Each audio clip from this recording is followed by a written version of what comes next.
படமா ப்ரோ? இது மயிர் மாதிரி படத்தை எடுத்து வச்சிருக்கானுங்க.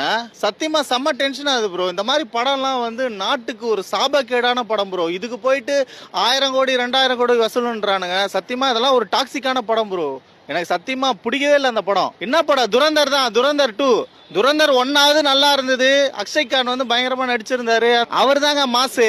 ரன்வீர் சிங்லாம் சும்மா பயங்கரமா ஒரு கேவலமான ஒரு சங்கி படத்தை எடுத்து வச்சிருக்காங்க ப்ரோ. துரந்தர் 1ஆம் பாகம் சரி, 2ஆம் பாகம் சரி.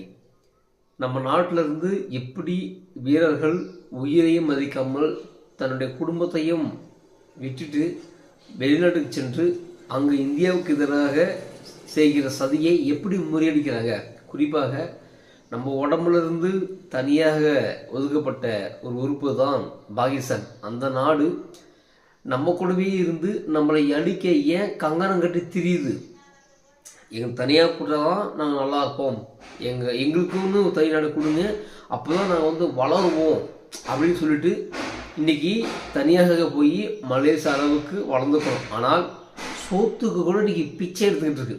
அப்படி பிச்சை எடுக்கிற நிலைமையிலும் கூட இந்தியாவை அழிக்கணும்னு சொல்லி கங்கணம் கட்டிருக்கு. இத்தனைக்கும் நம்ம கூட இருந்த ஒரு உறுப்பு அது. நம்ம கூடவே இருந்த ஒரு கை கால் மாதிரி அது எப்படி நமக்கு எதிராக வேலை செய்யுது, அதை எப்படி முறியடிக்கிறாங்கன்றதான் இந்த படத்துடைய கான்செப்ட். அப்போ அது அழகாக சொல்லியிருக்காங்க. இந்த மாதிரி எச்சப்பயலுக இந்த நாட்டிலே வாழ்ந்துக்கிட்டு, இந்த நாட்டிலே சுதந்திரமாக இருந்துக்கிட்டு, இந்த நாட்டில் தின்னுக்கிட்டு எப்படி எதிராக பேசி பாருங்க.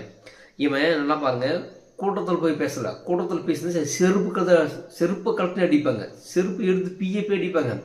தனியாக வந்து ஒரு ஒதுக்குப்புறமா மூத்தர் சண்டில் முட்டு சண்டில் நின்று பேசிக்கிட்டு இருக்கான்.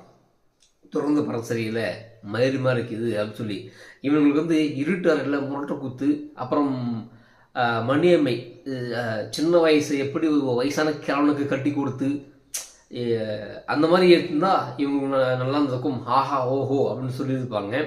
இது வந்து தேசப்பற்று. இந்த தேசத்துக்கு உண்மையாக இருங்க, இந்த தேசத்தில் நீங்களும் நிம்மதியாக வாழுங்க, நம்ம ஆட்கள் இப்படியெல்லாம் உயிர் தியாகம் பண்ணுறாங்க இந்த நாட்டுக்காக, அதனால் நீங்கள் நேர்மையாக இருங்க அப்படின்னு சொன்னால் இந்த எச்ச பயனுக்கு பிடிக்காம போகுது. இப்போயா புரிஞ்சுங்க, இந்த நாட்டுக்குள்ளே கூடிய புத்துநோய்கள் துரோகிகள் இவர்கள். இந்த மாதிரி நாய்களை செருப்பு கட்டி ஓட அடிச்சோம்னா, இந்த நாய்களை பிடிங்கி களையெடுத்தோம்னா இந்த நாடு சீக்கிரமாக முன்னேறும். நான் இப்பயும் சொல்கிறேன், அரசியல் சொல்ல வரல.